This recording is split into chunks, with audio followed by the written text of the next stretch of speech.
నరేంద్ర మోడీ హయాంలోనే 10 నుంచి 4కి వచ్చింది కాబట్టి ఇలా మాట్లాడాల్సి వస్తుంది. Not about party but we are a nation.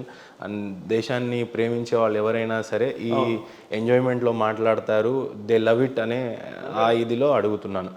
10 to 4కి రావటం ఇండియా, ఇది నిజంగా ఎలా సాధ్యమైంది? ఏ రకమైనటువంటి అటెంప్ట్స్ ఇస్తే వీఆర్ ఎట్ $4.19 ట్రిలియన్ రీచ్ అయ్యాం? వెరాజ్ ఇండియన్ కరెన్సీలో చెప్పాలంటే 178 లక్షల కోట్ల ఎకానమీ మనది ఈరోజు.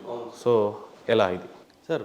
మీరు 2014 to 2024 మధ్యలో కోవిడ్ వచ్చింది అన్న విషయం మర్చిపోయారు సార్.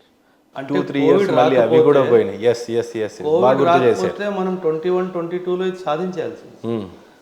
కోవిడ్ లాంటి ఇబ్బందులు వచ్చినా సరే వాటిని కూడా ఎదుర్కొని మనం ముందుకు వచ్చాము అంటే చెయ్యాలి, సాధించాలి అని ఒక ఆలోచన ఉంది కాబట్టి సార్. అంటే నేను పొలిటికల్గా మాట్లాడట్లేదు సార్, యాజ్ ఏ నేషనలిస్ట్గా మాట్లాడుతున్నాను.